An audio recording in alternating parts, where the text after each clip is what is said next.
In this video we're going to demonstrate a bevel effect on the outside of this stone. So the top or the inside portion here is actually taller than the outside because it bevels out. But right now we've got just one inside rectangle and then we've got this rectangle. So we don't have any sort of effect showing that they're beveled. And if we fill this in with black, which is the color of this particular stone, we don't really see much of an effect there either. So what we'll do is we will create 4 new objects so that we can create some shading. There's multiple ways of doing that, but the easiest way I've found is just to create a line from there to there with the freehand.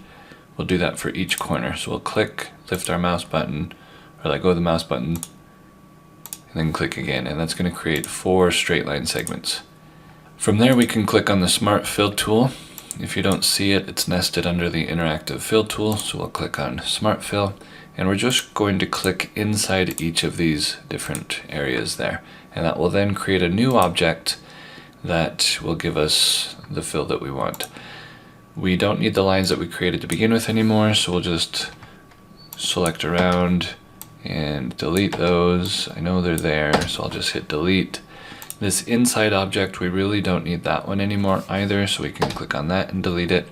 And that leaves us with the outside shape of the stone and these individual pieces. I'm going to click on all of those and turn those to white. Because the color is going to end up being black, I want to make it so that it will show up correctly. If I wanted to do it on a different color, I might shade it in differently, where I would actually go with black for these two. So we'll do it both ways just to see what looks best. I'll grab this, click on the transparency tool, and just give it a uniform transparency by changing that color. And for this one, I'm not going to change it as much. I'm going to make it a bit brighter. For this one, I'm going to make it quite a bit darker so that the shadow is coming this way. And this one I'll make as dark as I can get it with still showing up. So somewhere in there. And that way what it does is it gives a little bit of a beveled look to it. Because of the outline of the object that we created, I don't really like having those outlines anymore, so we'll get rid of those at the very end. Now this one, if we wanted to, we could actually copy the effect from here. So we could just go up to Object, say Copy Effect, Lens From, and then click on this one, and it would do the same thing. So Object, Copy Effect, Lens From, and that way it copies. These ones might actually copy well as well, so if we just copy the effect, Lens From there, and Copy Effect, Lens From there. Then we've got all of those the way that we want them. If we fill it in with black, you'll see this one down on the bottom, you don't see the bottom edges because it's black. So we would just fill that in. That's why we are using white for these ones. And if that's not quite light enough, we can always go back and adjust that transparency to something smaller. And you can drag it or you can type in a number. So if you type in 80 and hit enter, for instance, you can do that as well. But at least that's showing it that way for that. This one, if we change that color to gray, then you'll notice how that's darker. So this, I might actually want that to be a little bit darker. So I'll just click on it and change this to maybe 95. Or sorry, we'll go less. Like that, 75. So it's a little bit darker.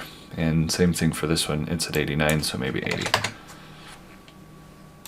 You can play with it as much as you want to until you get the look that you want and make it look nice. Last thing that I would do is double click to select everything and then just right click on the no fill so that we don't have an outline. That way you don't get any sort of black outline on those. Just makes it look a little bit cleaner, I think. And obviously on this, the darker color, you probably wouldn't do white. So if we selected this, we might need to change it to black. If we just change it to black right now over here,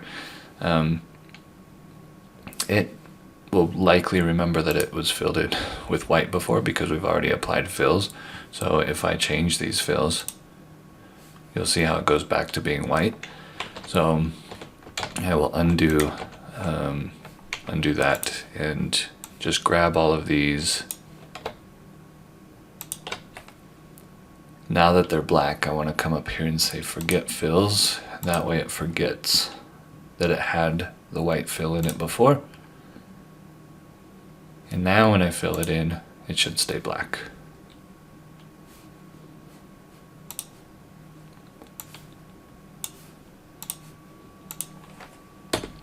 So now we've filled both of those in, and they've got beveled effect to them. When we go back to the grayscales, it'll just look like that again. When I save the file, I would likely select everything, forget my fills, just so that it doesn't have any granite fills to begin with before I went and saved it.